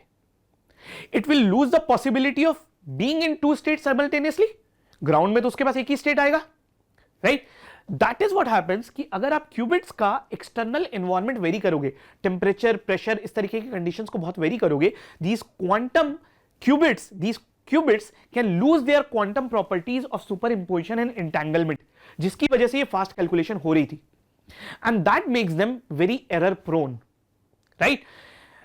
In fact, ये जो क्वांटम कंप्यूटर्स आप देख रहे हो, they are kept in a very sensitive external environment conditions. इनको बहुत सुपर कूल टेम्परेचर पे रखा जाता है, सो कूल कि आउटर स्पेस के टेम्परेचर से भी ज्यादा यहां पे कोल्ड टेम्परेचर मेंटेन किया जाता है. In fact they are meant to be one of the coolest, coldest conditions in the universe, right? So इस स्टेट में इनको अभी रखा जाता है. चलिए, तो ये हो गया आपको जो भी कॉन्सेप्ट जानने थे. अब आते हैं नेक्स्ट क्वेश्चन पे, solid state battery. Again a very important concept which can come any point of time. आपने कभी इलेक्ट्रिक व्हीकल्स की वो न्यूज देखी है कि this scooter, EV scooter got fire, right? The moment that news comes, एक फिर डर क्रिएट कर दिया जाता है कि EV vehicles are not safe and that scares the EV industry. Now वो जो फायर लगती है वो because of a lithium ion battery जो इलेक्ट्रिक व्हीकल्स में होती है. अब इसका एक सब्स्टिट्यूट है सॉलिड स्टेट बैटरी.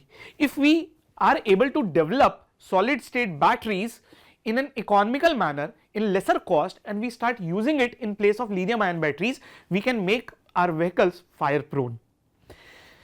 अब ये solid state battery क्या होती है उससे पहले स्टेटमेंट देख लेते हैं. पहला स्टेटमेंट कहता है साहब कि they have a higher energy density compared to conventional lithium ion batteries. ये स्टेटमेंट सही है. सेकंड तो आपको अभी से पता चल गया होगा गलत है. They are more susceptible to overheating and fire hazards. नहीं, in fact they are less prone. तो ए हो जाएगा. चलिए समझते हैं ये है क्या. देखिए सबसे पहले बैटरी क्या है. It's a simple device which will convert chemical energy into electrical energy. आप बचपन की क्लास याद करो तो बैटरी कैसी दिखती थी. इसमें आप दो इलेक्ट्रोड्स लेते थे, एक को कैथोड बोलते थे, एक को एनोड बोलते थे. You put it into a solution. The solution is known as electrolyte. Right. Electrolyte का काम क्या होता था. It provides the medium for the transfer of ions from one electrode to other electrode. Right. अब lithium ion batteries में this electrolyte is in the liquid condition. Because of that it has chances of leakage and this electrolyte which is used, it is also inflammable. So once it's leak, once it gets overheated, there are chances of it getting fire. Solid state battery में ये जो liquid electrolyte होता है, we replace it with a solid electrolyte. Because of solid electrolyte, the chances of leakage is less. Because of that, the chances of it getting fire is less. Right? इसके fire prone होने के कुछ और reasons भी हैं, but again I think वो बहुत deep nuances की बात है और यूपीएससी में आने के चांसेस कम है. तो बेसिक एक जो सबसे इंपॉर्टेंट रीजन है because of which solid state battery is less prone is this, simply this. और इसी वजह से सॉलिड स्टेट कह रहे हैं. पहला भी बहुत इजी है गेस करना. इनफैक्ट आई विल से कि वो तो लॉजिकल एलिमिनेशन वाले से ही आपको पता लग जाना था इंट्यूशन से कि पहला स्टेटमेंट सही होगा. देखो कोई भी चीज अगर सॉलिड स्टेट में है, ऑब्वियसली इसका जो वेट, ये जो डेंसिटी है, it is more dense. Right. आपको बहुत बल्कि लिक्विड कैरी नहीं करना पड़ेगा like your conventional lithium ion batteries. Energy density का ये मतलब ये होता है कि आप पर केजी वेट से कितनी एनर्जी डिलीवर कर सकते हो, because solid is more dense. ठीक. तो इसकी जो एनर्जी डेंसिटी भी होगी, जो ये एनर्जी कैरी कर सकता है, दैट विल बी हायर. ठीक. इन कंपैरिजन टू लिक्विड, क्योंकि आपको सेम लिक्विड इलेक्ट्रोलाइट से अगर if you want to use liquid electrolyte, you have to carry more liquid, right, to generate the same amount of the electricity. So इसी वजह से हम कहते हैं कि solid state जो है आपकी energy density इसकी ज़्यादा होती है. By the way, solid state battery जो होती है more long lasting भी होती है, उनकी charging भी ज़्यादा fast होती है. ठीक. तो ये कुछ basic बातें हैं जो आपको इसके बारे में पता होना चाहिए. अब आते हैं DMH11 GM मस्टर्ड का. क्यों अभी पूछा गया है, ऑल्दो बहुत समय से न्यूज में रहता है, कई सालों से, but because of the case ongoing in the supreme court. तो आप सबको पता है कि इसको कॉमर्शियल स्टेज के लिए अप्रूवल मिल गया था, but still it got stuck in supreme court. GM mustard जो हमारा इंडिजिनियसली डेवलप्ड जीएम मस्टर्ड है, that is DMH11, Dhara mustard hybrid 11. ठीक. अब उसके एक बेसिक कॉन्सेप्ट से सवाल है. पहला स्टेटमेंट कहता है GM mustard DMH11 was developed using the Barnes and Barstar system which enables control hybridization in self-pollinating crop. सही है. Second statement कहता है Barnes gene induces male sterility while Barstar gene restores fertility in hybrid plant. ये सही है और perfectly explain भी करता है. Within 5 minutes हम ये समझ जाएंगे कि ये इतने complicated statement हैं क्या. फर्स्ट ऑफ ऑल DMH11 क्या है. तो बेसिकली एक हाइब्रिड मस्टर्ड है. हमें एक हाइब्रिड मस्टर्ड बनाना था. हाइब्रिड प्लांट का क्या मतलब होता है, आपने दो प्लांट लिया, दो डिफरेंट टाइप के प्लांट लिए, इनको क्रॉसओवर करवाया and you developed a hybrid plant. Hybridization एक बहुत कॉमन टेक्निक है to get favourable traits like higher yield, like higher pest resistance. Right. तो इस तरीके के फेवरेबल ट्रेट्स के लिए हाइब्रिडाइजेशन एक बहुत पॉपुलर टेक्निक है. बट मस्टर्ड में ये हाइब्रिडाइजेशन नहीं हो सकता. वाई? नॉर्मली नहीं हो सकता. Why? Because mustard is a self-pollinating crop. मतलब it does not need any other plant to generate seeds. तो ये सेल्फ ही पॉलिनेट हो जाता है। अगर ये सेल्फ पॉलिनेट हो जाता है तो इसको दूसरे प्लांट से कैसे क्रॉस ओवर करवाओगे? But we wanted to develop a hybrid mustard. तो हमारे पास दो मस्टर्ड की वैरायटी है, Varun and Heera 2। We wanted a hybrid version of this, लेकिन because it is a self pollinating crop, it can not hybrid, we can not make hybrid of it, and that is where the genetic modification come. तो हमने इसका hybridisation करने के लिए दो genes introduce किए, which makes the hybridization of a self pollinating crop feasible. तो अगर आप अपने स्टेटमेंट को देखें, पहले स्टेटमेंट को, तो वो यही तो कह रहा था कि GM mustard was developed using barnase and barstar system, ये दोनों जीन के नाम है, which enables controlled hybridization in a self pollinating crop, right. अब ये बार्नेज और बार स्टार क्या करते हैं उसकी बात करते हैं। देखो, हमने वरुण लिया जिसका हमें हाइब्रिड क्रिएट करना है हीरा के साथ। सो वरुण लिया, what we did is we inserted this barnase gene in Heera in varun, right? this barnase gene, अच्छा by the way ये दोनों जीन कहां से आ रही है? सॉइल बैक्टीरिया से, right. barnase gene has a property that it can make the male part of the plant sterile। अगर male part इसका स्टेराइल हो गया तो ये सेल्फ पॉलिनेट तो नहीं हो पाएगा, right. Once we have made it sterile, now what we will do is हम इसका हीरा के साथ क्रॉस हाइब्रिडाइजेशन करवाएंगे, एंड अब हाइब्रिड प्लांट में हम वापस एक जीन इंसर्ट कर देंगे which is barstar. Why? Because अब ये जब हाइब्रिड बन गया है, we want to restore its fertility, ताकि ये अपने आप सीड जनरेट करता रहे, राइट। हर बार तो हम हाइब्रिड नहीं करवाएंगे ना, हमने एक बार जनरेट कर दिया, नाउ वी वांट कि ये सीड्स जनरेट करता रहे, right. So firstly what we did is कि सेल्फ पॉलिनेशन को रोकने के लिए वरुण में we inserted one gene barnase, right, जिसने मेल स्टेरिलिटी जनरेट की so that it can not self pollinate. अब इसका क्रॉसओवर करवाया, क्रॉसओवर के बाद जब हमारा हाइब्रिड बन गया, in that hybrid now we want to restore the fertility. उस रीस्टोर को करने के लिए हम डालते हैं बारस्टार जीन। बारस्टार जीन क्या करता है? बार्नेज जीन को इनइफेक्टिव बना देता है, right. So barstar gene has the property कि वो इसकी फंक्शनिंग को, बार्नेज को इनऑपरेशनल बना देता है, ठीक है। So that is how we developed a hybrid in a self pollinating crop, ठीक।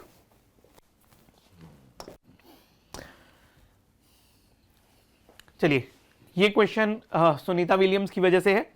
सो because of the extended stay of Sunita Williams in space, आप सबको पता है बहुत सारे आर्टिकल्स आ रहे थे कि अगर ह्यूमंस स्पेस में बहुत लंबे समय तक रहते हैं, what are the physiological changes. It is very important because all over the world we are looking for more human flights, right. So we should have a better understanding of this. तो ये discussion काफी आ रहा था, and that is why there is a possibility कि कुछ इस पे पूछ लिया जाए आपसे यूपीएससी में। स्टेटमेंट पे आते हैं। पहला कहता है astronauts commonly experience facial swelling as bodily fluid shift upward in the microgravity. सही है, लॉजिकली भी समझ आता है। अगर देखो ग्रेविटी कम है, आप सबको पता है स्पेस में ग्रेविटी नहीं होगी तो हमारे जो बॉडीली फ्लूइड है, चाहे वो ब्लड, वाटर, ये कहां शिफ्ट होगा? नीचे की जगह ऊपर जाने लग जाएगा, राइट। ऊपर मूव होगा तो क्या होगा? फेशियल स्वेलिंग होगी। तो ये तो बहुत लॉजिकली सेल्फ एक्सप्लेनेटरी स्टेटमेंट भी था। सेकेंड स्टेटमेंट कहता है weightlessness causes an undesirable increase in bone density. ये गलत है, एक्चुअली बहुत प्रोमिनेंटली ये बात कही जाती है, बोन डेंसिटी सिग्निफिकेंटली रिड्यूस होती है। Third statement says long duration space missions expose astronauts to cosmic radiation increasing the risk of DNA damage. ये सही है, ओनली 2 इसका आंसर हो जाएगा।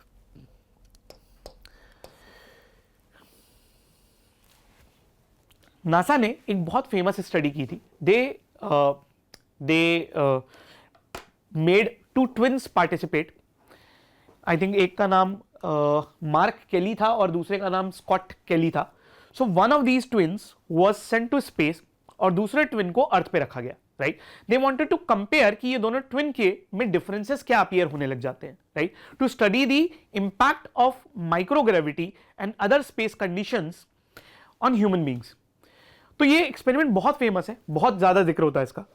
तो फ्यू ऑब्जर्वेशंस वर नोटेड। पहला तो चलो एक बेसिक हमने बात करी ली है, फेशियल स्वेलिंग जो एक टेम्पररी चेंज होता है। इसके लिए हमें इस स्टडी की जरूरत नहीं थी, वी ऑलरेडी नो। ये फेशियल स्वेलिंग इसलिए हो रही है क्योंकि नॉर्मली हमारी बॉडी में ग्रेविटी क्या करती है, जो बॉडीली फ्लूइड है उसको हमारे लेग्स की तरफ पुश करती है, but in space gravity is not there, right. तो that is why what happens is कि ये इवनली फ्लो करने लग जाते हैं ब्लड और आपके दूसरे फ्लूइड्स जो है। और जब ये इवनली फ्लो करते हैं so their concentration in the upper part of the body also increases, right. तो इस वजह से फेशियल स्वेलिंग बहुत कॉमन है।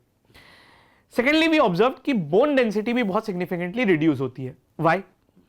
मसल मास रिड्यूस होता है, बोन डेंसिटी भी रिड्यूस होती है because of the same reason. देखो normally on earth what happens is this are muscles and our bones, they have to carry the weight of human body, and because of that weight carrying, regular weight carrying, they get strengthened, ठीक। But microgravity में होता यह है कि bones को कोई wait carry नहीं करना है, मसल्स को कोई वेट कैरी नहीं करना है, तो body feels as if it's unnecessary and the destruction of the bone starts.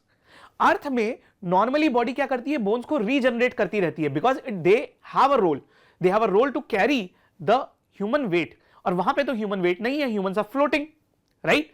So because of that the role of bone and the muscle in carrying the weight of the human body gets decreased and body feels as if they are not necessary. तो bones का जो regeneration reformation होता रहता है वो reduce हो जाता है and that is why the bone density decreases, ठीक। डीएनए डैमेज भी बहुत कॉमन है। देखो आप सबको पता है कि स्पेस में there are lot of cosmic radiations. अब अर्थ में आने से पहले ये कॉस्मिक रेडिएशंस जो होती है they get reduced. Why? Because earth का जो एटमॉस्फेयर है that acts like a blanket, ठीक। बट स्पेस में you are more expose to the radiation, जिसकी वजह से डीएनए डैमेज का रिस्क बढ़ जाता है। इनफैक्ट यहां पे एक बड़ी इंटरेस्टिंग चीज इस स्टडी में नजर आई थी। सो आपके डीएनए के ना ऊपर में एक कैप होती है, it's like a protective cap. आप समझ लीजिए जैसे आपकी शू की लेसेस है तो उसमें जो प्लास्टिक कैप होता है cover, so just like that DNA को प्रोटेक्ट करने के लिए इसके ऊपर ये कुछ कैप्स होती हैं जिसको हम कहते हैं टेलोमेयर। ये टेलोमियर का एक बहुत कनेक्शन है हमारी एज के साथ। जैसे जैसे एज बढ़ती जाती है इसका साइज डिक्रीज होने लग जाता है। So they are also a biomarker for age of a person. तो जब हमने इन ट्विंस को जो स्पेस में गए थे, when that person return we realized कि डिक्रीज होने की जगह ये टेलोमियर का साइज इंक्रीज हो गया था, right. So it's kind of reversal of ageing. So that was a very interesting thing that we had observed from this study, ठीक।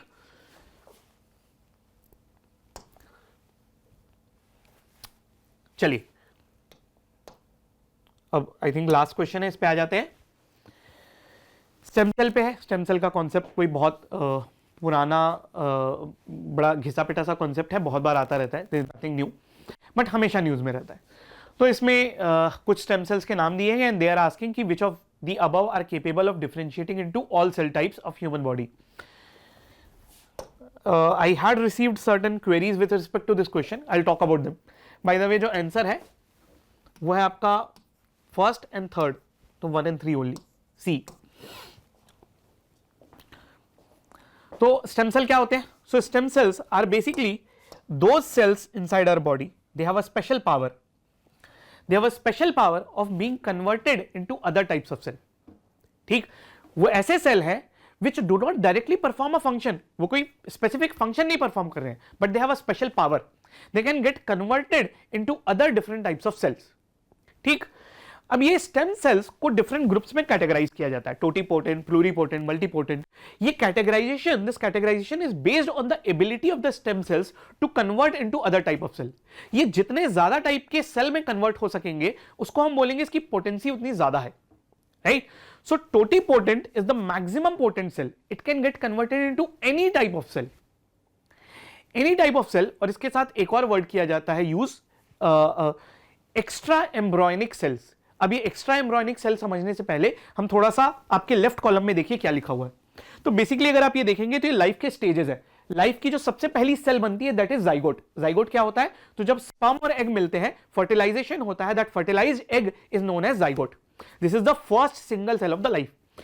यही जाइगोट कुछ समय बाद एम्ब्रियो बनता है, यही एम्ब्रियो बाद में जाके फीटस बनेगा।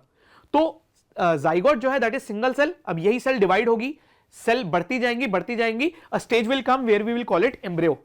2 महीने like till the 2 months of the pregnancy we call it embryo. After 2 months we will call it fetus, and after that the newborn baby will be developed from that fetus, ठीक।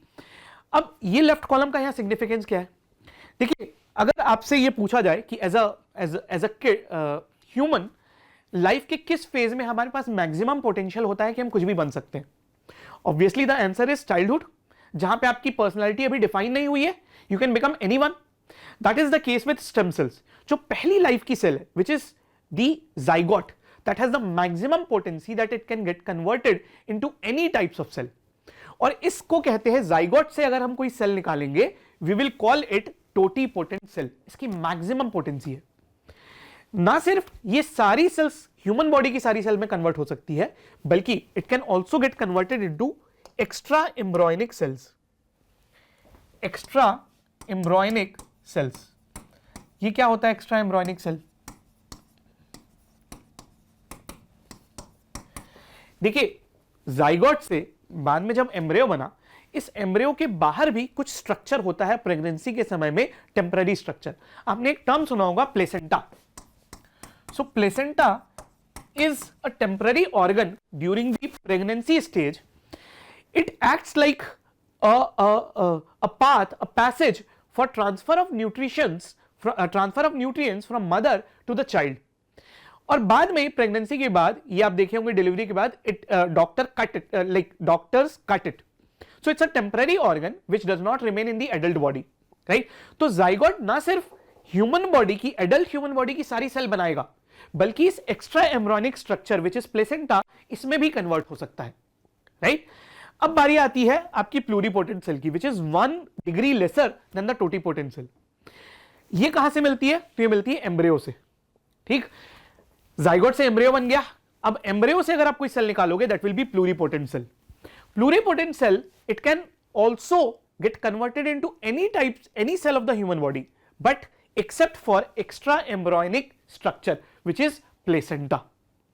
ठीक, एक थोड़ा सा clarification. देखिए, अगर आप बहुत early form of embryo लेंगे, मतलब फ्यू डेज का लेंगे, इमीडिएटली जो सेल डिवीजन हुआ था जाइगोट का, let's say first second cell division हुआ है, अगर आप उस स्टेज का लेंगे तो वो टोटिपोटेंट होता है. बट प्राइमरली वी से कि अगर आप एम्ब्रियो ले रहे हैं, दैट विल बी प्लूरिपोटेंट.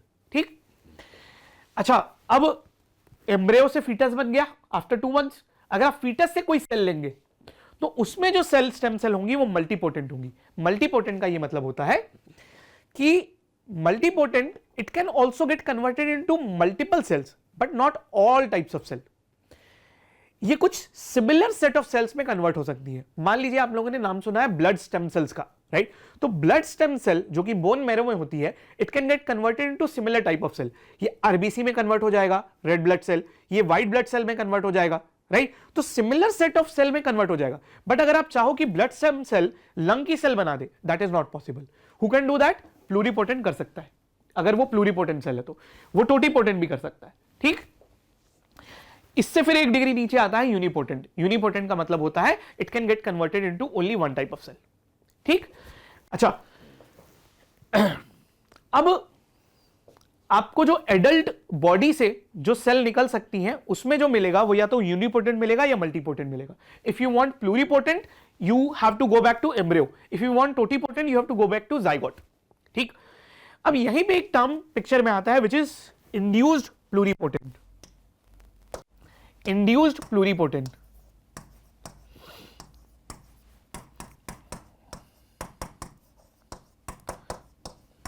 देखिए, there are lot of diseases in which we perform stem cell therapy, जिसमें हमें स्टेम सेल को रिप्लेस करना है. ठीक, अब for curative purpose we want the ability, we want to have a stem cell which can get converted into more than multipotent cells. अभी हम normally अगर एडल्ट बॉडी से निकालेंगे, so this cell can not get converted into all types of cell. ये एक limited set में convert होगा. तो हमें प्लूरिपोटेंट के लिए कहां जाना पड़ेगा? एम्ब्रियो पे. बट यहां पे एथिकल इश्यूज आ जाते हैं. There are lot of countries including India जहां पे वी बिलीव कि एम्ब्रियो से स्टेम सेल कलेक्ट करना इट्स अ कंट्रोवर्शियल थिंग. ठीक, so what we do is कि हम लैब में प्लूरिपोटेंट सेल क्रिएट करेंगे. तो हम एक एडल्ट बॉडी से एक स्टेम सेल निकालेंगे which is normally not pluripotent, but we will convert it into laboratory into induced pluripotent cell. तो induce का मतलब यह है इसे आर्टिफिशियली क्रिएट किया गया है, आर्टिफिशियली इसे प्लूरिपोटेंट बनाया गया है. ठीक, तो आपने मल्टीपोटेंट सेल ली, उसको इंजीनियर किया, उसको मॉडिफाई किया, and you converted it into pluripotent cell, so that now it can get converted into any type of cell, just like natural pluripotent cell. ठीक है, अब इस क्वेश्चन पे वापस आ जाइए.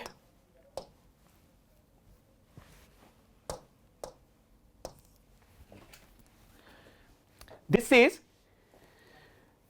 कि आपका एम्ब्रियोनिक जो स्टेम सेल है, यहां पे जो क्वेरी आई थी वो स्टूडेंट की वो ये थी कि embryonic stem cell is right but induce pluripotent stem cell is not right. Logic ये था कि आपका ये ह्यूमन बॉडी के सारे सेल क्रिएट तो कर रहा है but extra embryonic structure create नहीं कर रहा है। That was the query. Now please understand the larger context when we say that it can get converted into all cell types of human body. Actually we are not talking about extra embryonic structure. Adult human body में extra embryonic structure they were temporary structures. वो placenta एक temporary organ है, अभी आपकी adult body में that is not existing, right. So in the larger context अगर let's say अगर आप बहुत निटिग्रिटी में पढ़ जाओगे देन आई कैन अज्यूम कि आप बोलोगे एक्स्ट्रा एम्ब्रियोनिक स्ट्रक्चर भी काउंट किया जाना चाहिए इसमें, but you have to understand the larger context. Almost everywhere you will find this line, and when we say all types of human body we mean adult human body, we are not including extra embryonic structure. In fact please remember, अगर आप इस controversy में, अगर आप इस confusion में फंस रहे थे, देन यू शुड अंडरस्टैंड कि अगर I want to talk also about placenta extra embryonic structure, तो वो तो एम्ब्रियोनिक स्टेम सेल भी नहीं हो सकती है, because embryonic stem cells are ultimately pluripotent cell only. तो आपके पास कोई ऑप्शन ही नहीं आता, right. So you have to understand the context from the language of the question. चलिए, so that brings us to the end of the discussion. I hope that you got to learn something.